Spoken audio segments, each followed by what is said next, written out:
A las 12:07 a.m., exactamente, Emily Noble apagó las velas de su pastel de cumpleaños. Sus amigos vitorearon.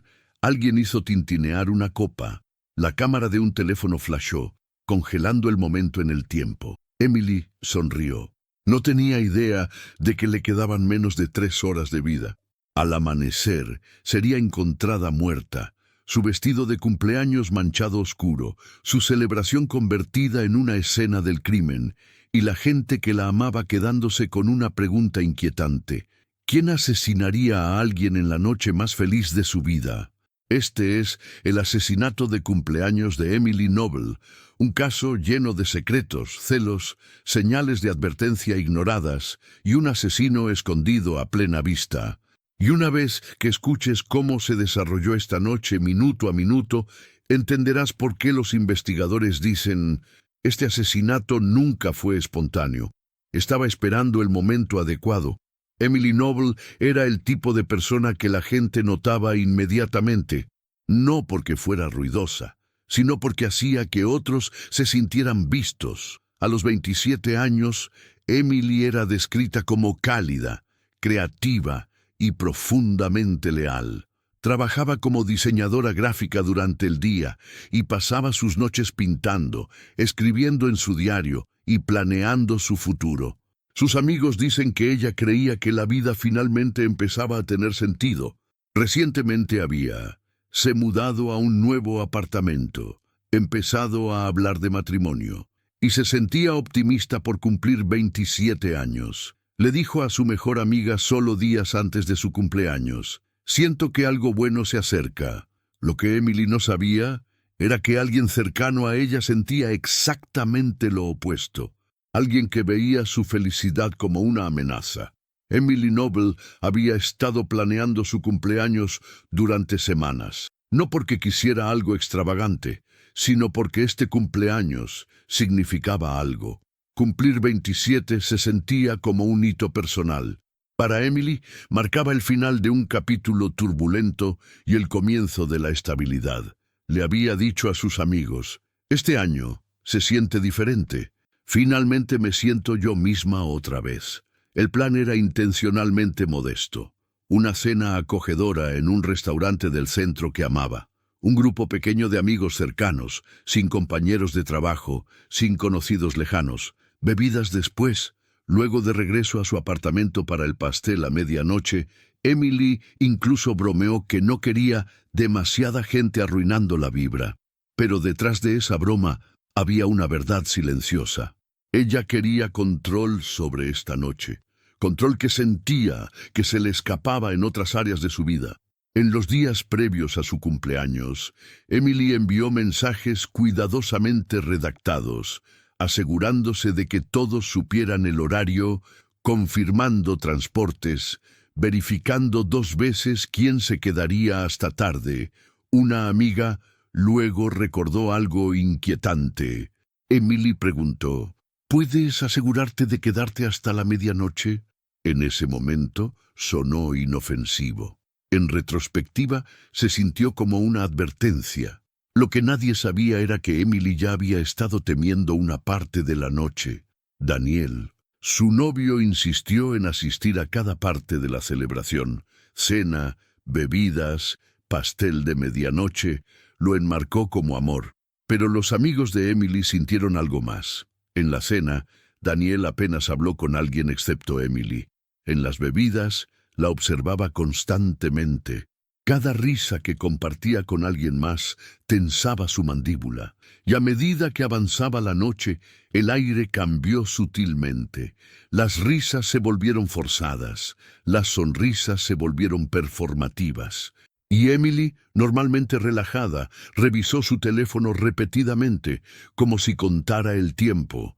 Porque la verdad era: el plan de cumpleaños no era solo sobre celebración, era sobre supervivencia. Para los extraños, Emily Noble y Daniel Mercer parecían una pareja sólida. Sus redes sociales contaban una historia cuidadosamente curada. Viajes de fin de semana, sonrisas a juego, subtítulos sobre para siempre. Pero la realidad detrás de puertas cerradas era mucho más oscura. Para cuando llegó el cumpleaños de Emily, la relación ya se estaba desmoronando. Los amigos notaron los cambios primero. Emily dejó de publicar tan seguido. Canceló planes con más frecuencia. Se volvió reservada, especialmente cuando se mencionaba a Daniel. Una amiga recordó preguntar, ¿estás bien? Emily hizo una pausa antes de responder. Él solo se pone intenso a veces. Daniel siempre había sido posesivo, pero con el tiempo, la posesión se convirtió en control. Él cuestionaba con quién hablaba Emily, por qué se quedaba tarde en el trabajo, por qué no respondía inmediatamente. Las discusiones seguían un patrón familiar. Daniel acusaba. Emily se disculpaba, luego se culpaba a sí misma. En privado, Emily confió algo escalofriante. Dijo que Daniel había empezado a decir cosas como «No te das cuenta de cuánto he sacrificado por ti, no serías nada sin mí». Y lo peor de todo, «Si te pierdo, lo pierdo todo». Para la semana de su cumpleaños, Emily había empezado a distanciarse. Habló de necesitar espacio, de sentirse atrapada, de tener miedo del temperamento de Daniel, pero nunca usó la palabra abuso. No creía que calificara. En la noche de su cumpleaños, esa tensión lo siguió a todas partes. Los testigos luego describieron a Daniel como callado pero vigilante, irritable, bebiendo más rápido de lo habitual. Cuando Emily se rió demasiado fuerte, Daniel se puso tenso. Cuando se despidió de un amigo con un abrazo, sus ojos siguieron cada movimiento. Un invitado dijo más tarde, se sentía como si estuviera esperando a que todos se fueran, y quizás lo estaba, porque a medida que el reloj se acercaba más a la medianoche, mientras las velas se consumían, mientras los amigos se preparaban para ir a casa, la celebración estaba terminando, y la confrontación apenas comenzaba. El reloj en la pared de la cocina de Emily Noble marcó las 12:00 a. En medianoche.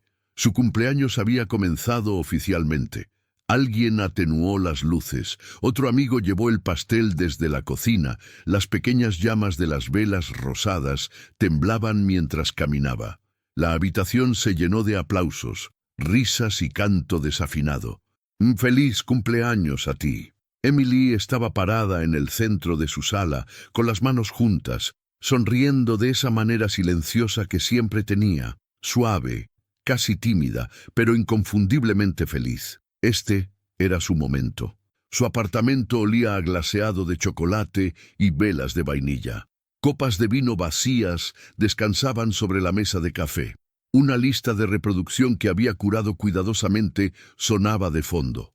Canciones que le recordaban viajes largos, charlas nocturnas y mejores días por venir. Daniel estaba parado cerca de ella. Su brazo descansaba ligeramente alrededor de su cintura. Para cualquiera que mirara, parecían una pareja enamorada. Pero si mirabas de cerca, si realmente prestabas atención, habrías notado la tensión. Daniel no sonreía mucho. Su agarre se apretaba cada vez que alguien abrazaba a Emily un poco demasiado. Y cuando su teléfono vibró con mensajes de cumpleaños, su mandíbula se apretó. A las 12:07 a.m., Emily se inclinó hacia adelante. Cerró los ojos. Los amigos dijeron luego que la habitación quedó en silencio. No por cortesía, sino por anticipación. Emily tenía la costumbre de tomar los deseos en serio. Inhaló lentamente y luego sopló las velas. Estallaron vítores. Alguien destapó otra botella. Una amiga tomó una foto, capturando a Emily a mitad de una risa. El humo de las velas todavía elevándose en el aire.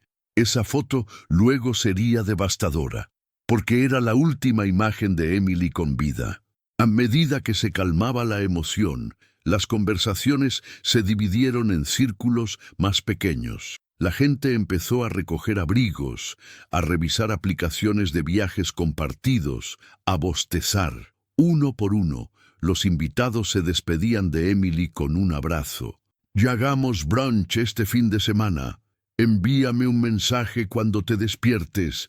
Te quiero. Feliz cumpleaños. Para las 12:30 a.m., la mitad del apartamento estaba vacío.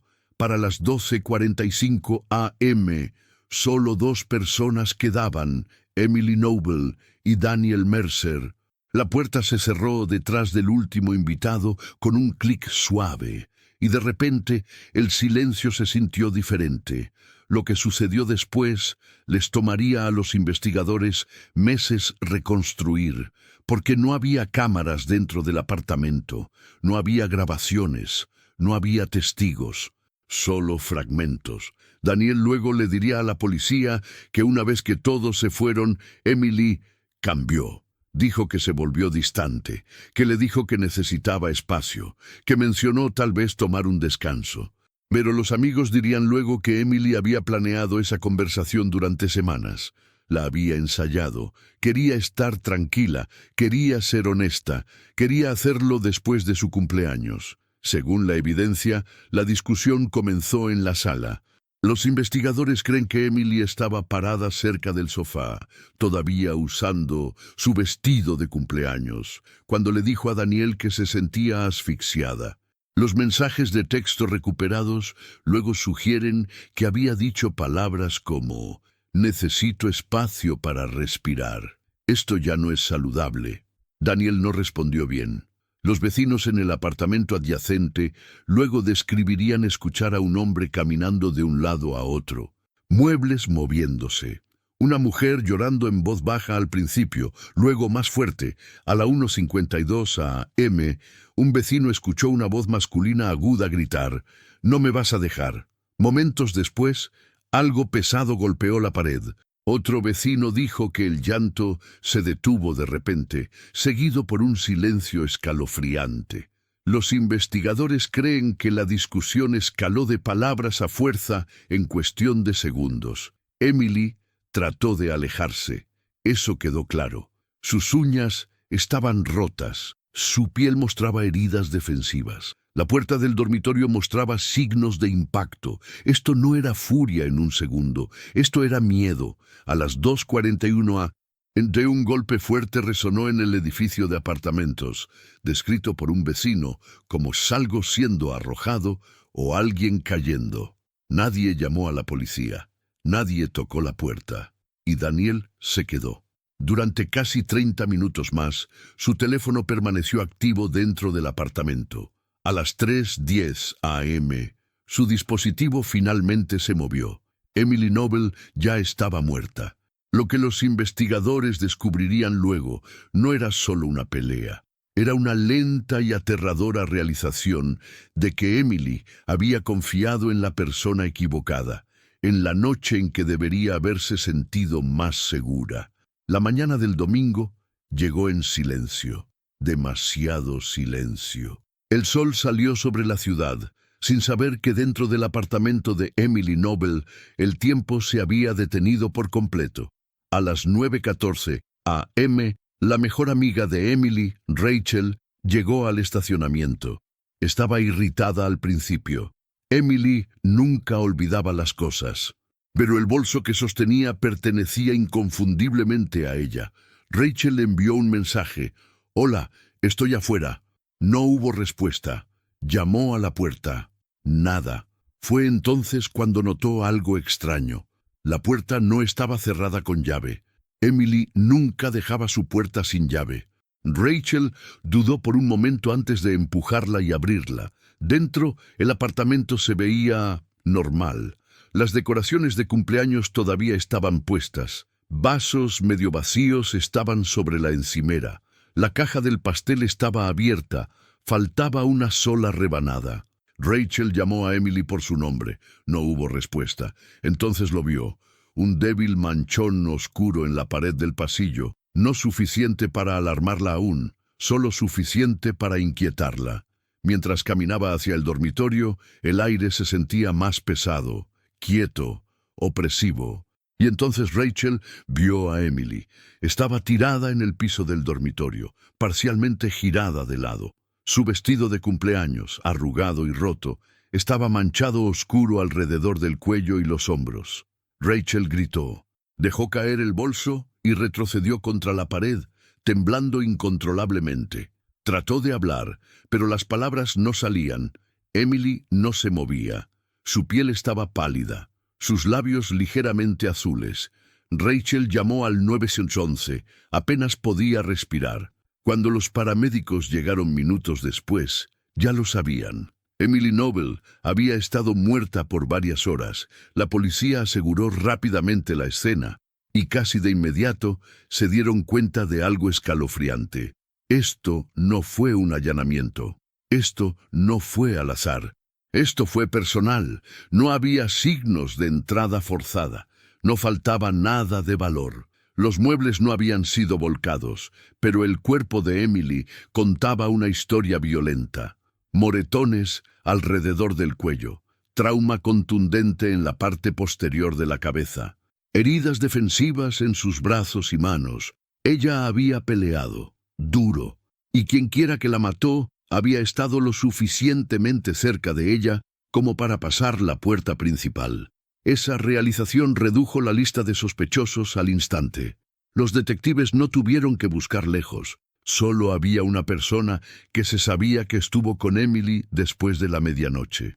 Cuando los oficiales lo ubicaron más tarde ese día, Daniel parecía tranquilo, casi demasiado tranquilo.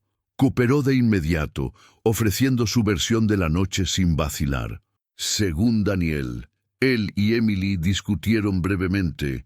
La discusión fue nada seria. Salió alrededor de la 1:30 am. Para calmarse, afirmó que Emily estaba viva cuando él salió, pero los investigadores notaron inconsistencias de inmediato.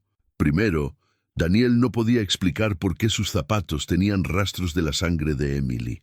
Luego estaban los arañazos en sus antebrazos. Daniel dijo: «Debió arañarme mientras discutíamos, pero las discusiones no dejan marcas de garras». Los investigadores obtuvieron imágenes de seguridad de una tienda de conveniencia cercana y cámaras de complejos de apartamentos. Lo que vieron cambió todo. Daniel fue captado entrando al edificio de Emily a las 11:18 p.m., pero no había imágenes de él saliendo, no a la 1:30 am, no a las 2:00 am, ni siquiera al amanecer. Luego vinieron los registros telefónicos. El teléfono de Daniel hizo ping en la misma torre celular cerca del apartamento de Emily hasta las 3:10 am. Eso significaba que estaba mintiendo. Cuando los detectives lo confrontaron con los datos, la historia de Daniel cambió. Ahora dijo: «Me quedé más tiempo, pero ella todavía estaba bien cuando me fui». Pero la evidencia forense no coincidía. La hora estimada de la muerte de Emily era entre las 2:30 y las 3:00 am, exactamente cuando Daniel afirmó que se había ido. Los investigadores también recuperaron mensajes de voz que Emily había grabado días antes, mensajes que nunca envió. En uno, su voz temblaba mientras decía: «Si algo me pasa alguna vez, no será un accidente». Esa sola grabación replanteó todo el caso. Esto no era una pelea de amantes. Esto era una situación escalando hacia la violencia. Y Daniel Mercer ahora estaba parado en el centro de ella. Los detectives luego describieron el momento en que supieron.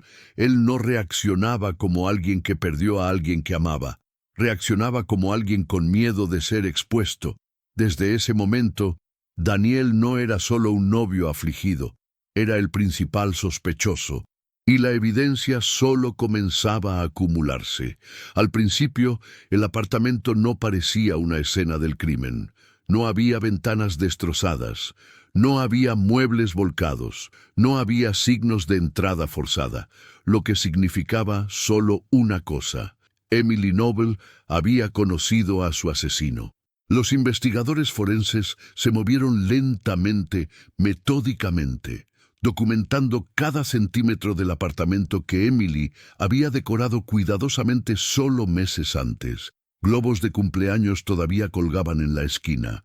Un pastel a medio comer estaba en la nevera, las velas derretidas en restos de cera. El tiempo se había detenido dentro de ese apartamento, pero la evidencia apenas comenzaba a hablar. Cerca de la entrada del dormitorio, los técnicos recuperaron un objeto decorativo pesado, un sujetalibros de mármol que Emily usaba en su mesita de noche. Estaba agrietado. Salpicaduras microscópicas de sangre cubrían su superficie. Bajo pruebas de laboratorio, los resultados eran innegables. Sangre de Emily, impacto de fuerza contundente consistente con trauma craneal. Huellas dactilares pertenecientes a Daniel Mercer. Los investigadores notaron algo escalofriante. El ángulo del impacto sugería múltiples golpes. Esto no era un solo golpe. Esto no fue accidental. Era violencia sostenida.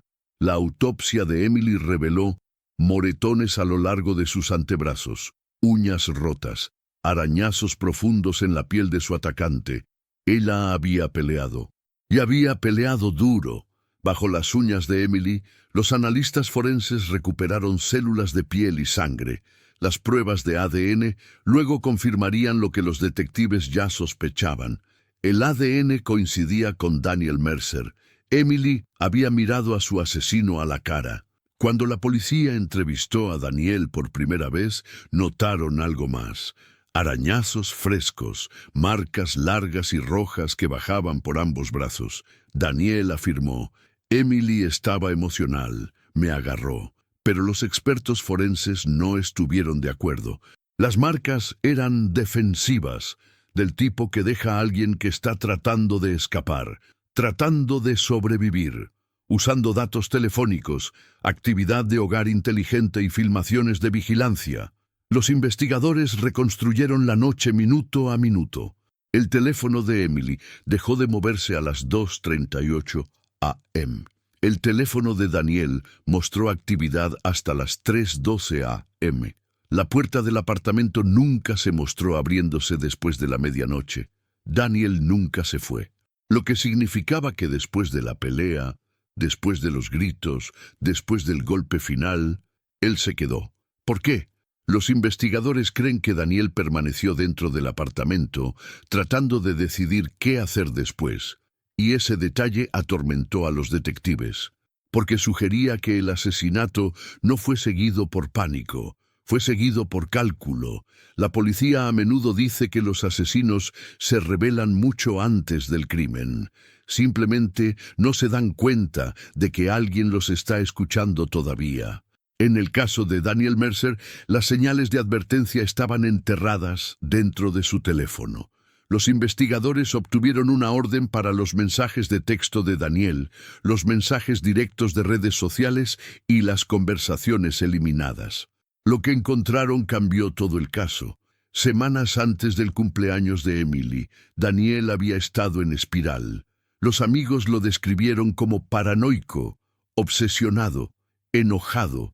Un texto a un amigo cercano decía, ella está cambiando, no me necesita como antes. Otro mensaje siguió solo horas después.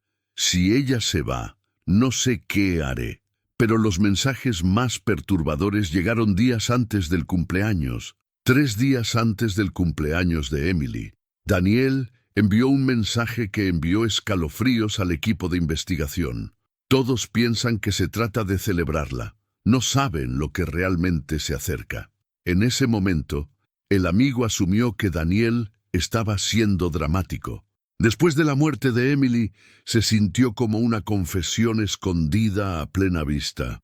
El teléfono de Emily contó otra historia.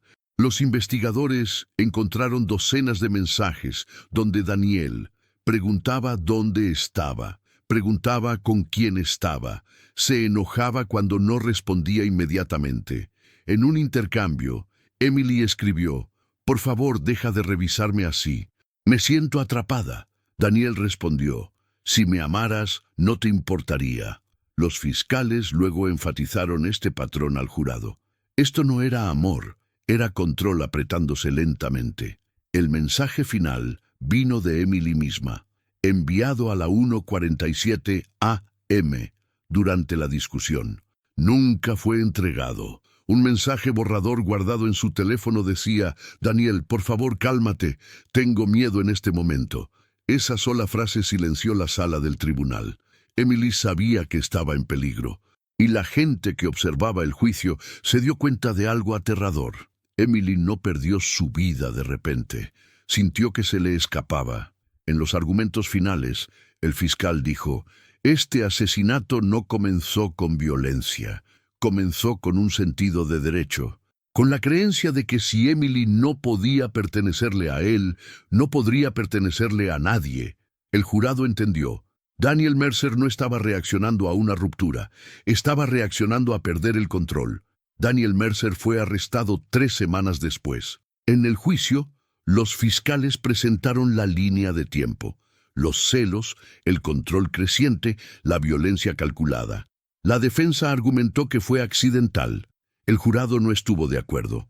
Después de 6 horas de deliberación, se leyó el veredicto: culpable de asesinato en segundo grado.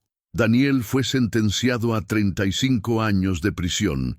Emily Noble nunca cumpliría 28 años. La familia de Emily creó una fundación en su nombre para apoyar a víctimas de violencia doméstica. Sus amigos celebran su cumpleaños cada año, no con velas, sino con historias. Historias de amabilidad, creatividad, amor y un recordatorio de que las banderas rojas nunca son pequeñas. Emily Noble no murió porque era su cumpleaños. Murió porque alguien no podía soportar que su vida siguiera adelante sin ellos en el centro. Su historia es un recordatorio. El amor nunca debe sentirse peligroso. El control no es afecto. Y la felicidad nunca debe provocar violencia. Así que esta noche, cuando celebres, cuando apagues velas, cuando pidas un deseo, recuerda a Emily Noble. Porque a veces el deseo más importante es simplemente llegar a casa a salvo.